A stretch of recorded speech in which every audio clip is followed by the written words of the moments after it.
Bagaimana anda boleh dapat komisen top-up 13% ini dalam Tone Plus? Pertama, komisen direct subscriber. Secara ringkas, komisen direct subscriber adalah bayaran komisen yang diberikan oleh syarikat apabila menaja ahli-ahli baru secara terus ke dalam Tone Plus. Komisen ini adalah berbentuk komisen top-up iaitu 13% daripada jumlah hasil top-up semua ahli tajaan anda. Sebagai contoh, ini adalah anda. Anda menaja ahli yang pertama, anda dapat 3%. Ini bermakna sekiranya pada bulan tersebut ahli satu ini top-up RM100 sebulan, maka anda dapat RM3. Dan seterusnya anda menaja ahli yang kedua, anda dapat 3%. Ahli yang ketiga sama juga 3%. Tetapi apabila anda menaja ahli yang keempat, anda akan dapat komisen top-up sebanyak 13%. Bermakna akaun anda telah dinaik taraf. Ahli yang pertama, kedua dan ketiga tadi juga, untuk bulan yang seterusnya anda akan dapat 13% komisen top-up. Saya berikan contoh di sini. Jika ahli tajaan top-up RM100 sebulan, maka komisen top-up 13% adalah RM13. Dan jika top-up bulanan tersebut lebih tinggi, maka komisen anda juga adalah lebih tinggi. Bagaimana komisen top-up 13% ini boleh menjana pendapatan 4 hingga 5 angka sebulan? Dan bagaimana hanya 4 orang pengguna baru sahaja boleh menjana pendapatan 4 hingga 5 angka sebulan?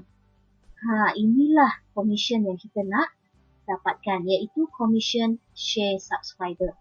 Secara ringkas, komisen share subscriber adalah komisen daripada pengguna yang dikongsikan. Komisen ini hanya layak diterima jika anda berjaya menaja 4 direct subscriber atau 4 orang ahli baru Tone Plus sahaja. Komisen juga adalah berbentuk komisen top-up iaitu 13%. Sebagai contoh, penaja anda telah menaja anda dan anda seterusnya menaja ahli yang pertama, kedua, ketiga dan keempat. Sistem komputer Tone Plus akan memilih secara rawak 2 orang ahli tajaan anda untuk dikongsikan bersama penaja anda. Sebagai contoh, dalam simulasi ini adalah ahli 1 dan juga ahli 4. Anda tetap menerima komisen 13% dan penaja anda akan menerima komisen share subscriber sebanyak 13%. Dalam bisnes Tone Plus ini, kita akan memberi dahulu sebelum kita sendiri menerima keuntungan.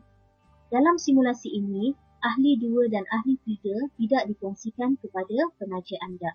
Dan sekiranya mereka juga mencari 4 orang ahli Tone Plus yang baru di bawah tajaan mereka. Sebagai contoh dalam simulasi ini adalah ahli kedua dan ahli 2 ini menaja A, B, C dan juga D. Seperti biasa, sistem komputer Tone Plus akan memilih secara rawak 2 ahli untuk dikongsikan kepada anda. Contohnya dalam simulasi ini adalah B dan juga D. Ahli 2 tetap menerima komisen 13% dan anda juga akan menerima komisen sebanyak 13%. Ini bermakna syarikat sebenarnya membayar 26% kepada ahli pengguna Tone Plus. Dan proses ini adalah berterusan. Sebagai contoh, ahli B turut menaja 4 orang ahli seperti E, F, G dan H. Dan sistem komputer Tone Plus akan memilih secara rawak untuk dikongsikan kepada anda.